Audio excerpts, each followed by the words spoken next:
ازيكم؟ النهارده هنشوف تول جديدة اللي هي نانو بنانا، تقريبا اسبوع مكسرة الدنيا. كتول بتصمم الصور وبتدمج الصور، وبدل بقى ما كنا يعني بنقعد نشتغل ممكن لساعات او لدقائق كتير عشان مثلا نعمل دمج لبعض العناصر البرودكت بتاعي مثلا، او المنتج اللي انا ممكن عندي صورته وعاوز ان انا اخلي فيه شخصية تكون بتستخدمه. تعالوا نشوف نانو بنانا اللي موجود دلوقتي على جيميناي، ولازم نفتح كده جيميناي نتأكد ان احنا واقفين واخترنا كلمة ايمج وعليها علامة الموز دي كده، وبعد كده نبتدي نكتب له البرومبت مثلا زي ما هنشوف بقى. هنشوف كذا برومبت كده او كذا يعني امر او طلب احنا بنطلبه منه. اول حاجة مثلا ده، فنشوف كده اللي اتكتب وبعدين نرجع نكمل بعد ما الكتابة تخلص، وبعد كده ندي الامر. هنسرع شوية ونرجع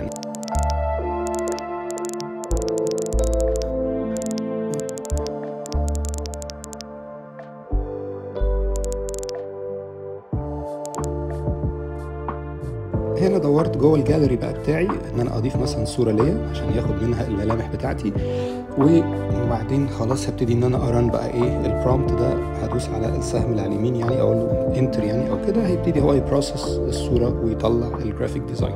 هنا لاحظ ان انا كاتب الكابشن او العباره بالانجليزي، يعني انا عايزه يكتب لي ان انا بحب او ان القهوه هي مفتاح الصبحيه بتاعتي او كده يعني. فظبطت شويه حاجات. ان طبعا بقى ممكن نتكلم بقى في البرومبت في حاجات تانية لها علاقه بالمشهد والاضاءه بتاعته، وهيكون كلوز ولا وايد يعني الحاجات دي، وواقف فين، ومثلا في لوجو معين موجود ورايا او ما شابه. ممكن الحاجات دي كلها. بس تعالوا ناخد الخطوه الاولانيه ان احنا اصلا نران البرومبت ونشوف هو بيقدر ان هو ينفذ الامر، يشربني قهوه ويكتب العباره ولا لا. وبيكستراكت طبعا الملامح من الصوره دي. عمليه الليرنينج بقى اللي بتتعمل له انه بياخد الملامح، وهنشوف هل الملامح كويسه وحشه، كرتونيه سينمائيه مظبوطه ولا لا.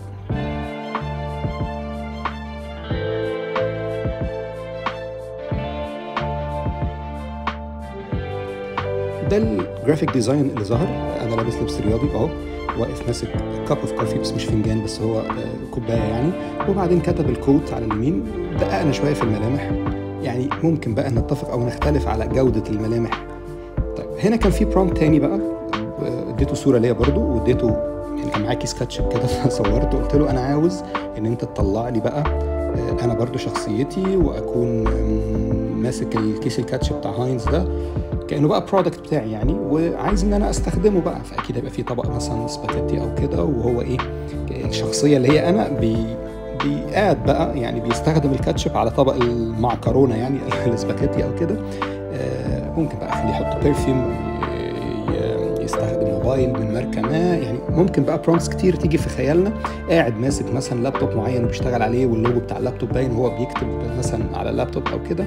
كل الحاجات دي نفكر فيها. ابتدى هو، انا قلت له اعمل لي تصميم وانا ماسك كذا وبحط كذا في مطعم مطل على البحر بالشكل ده كده.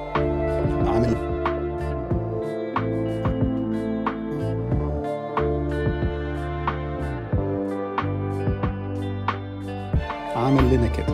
برضو نشوف كده، نزوم ان نشوف الصورة الملامح اخبارها ايه. في ملابس رياضية الملامح شوية بس مش قوي. وبرضو لو بصينا على الكيس الكاتشب يعني ممكن محتاج شوية تدقيق. فممكن دي مع التعلم بقى واحنا نبتدي نحسن البرومبت بتاعنا والاستجابه بتاعته نشوفها بتتحسن ازاي، نبتدي ان احنا نطور ممكن جرافيك زي ده كده. ده كان برومبت ثالث بقى قلت له. ودي بقى الحاجه الشهيره بقى، الناس اللي عايزه تعمل البروفايل بيكتشر على لينكد ان ومش عندهم صوره بقى بتاعت باسبور او صوره فورمال، او يعني مش عاجباه الصوره الفورمال، او البدله مش لونها مناسب قوي مثلا او كده. بنقدر نقول له اعمل لنا صوره بملابس رسميه في مكان ما، مثلا زي ما انا واقف في مكتبه او واقف في مكتب او في مكان بزنس يعني، او بشكل او باخر. وبالتالي يقدر يدينا يعني الايه البرومبت او الصوره كانت بالشكل ده. هنا ده كان برومبت تاني. ابتديت ان انا برضو قبل بقى اللي هو كوفي از ماي مورنينج تي، او يعني مورنينج كي قصدي، مورنينج تي ايه، كوفي از ماي مورنينج كي.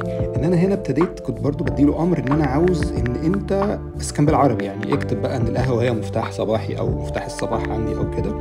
ونشوف عمل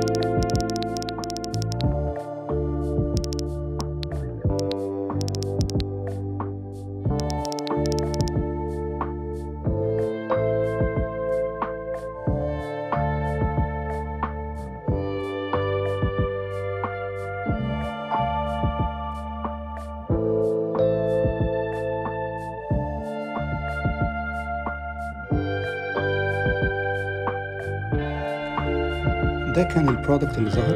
اللبس لطيف، الفنجان لطيف، بس طبعا مش عارف مين المغص او مين اللي يعني في حاجه مش مظبوطه طبعا. فالتكست العربي ما ظبطش، هو ظبط بعد كده. انا يعني اول فيديو هو ده اخر واحد انا عملته، ان انا خليته بقى يكتب نفس الكود او الكابشن ده يكتبها بالانجليزي، يعني اللي هي كذا كذا كوفي از ماي مورنينج كي زي ما كان مكتوب كده. انا طبعا قعدت قلت له بقى اكتبها لي بالانجليزي وبتاع مش عارف ايه، يعني انا برضو ايه قلت له حولها يعني. انا قلت له الاول اكتبها لي سوري بالعربي، انت كاتبها ملغوصه، يعني تحس في حد يعني بيعوي او في حد عنده مغص، الحروف كده مش لطيفه. فقلت له اكتبها لي بالعربي بالظبط، يعني بالظبط. فطبعا هو ما استجابش، فانا جربت الانجليزي. فالانجليزي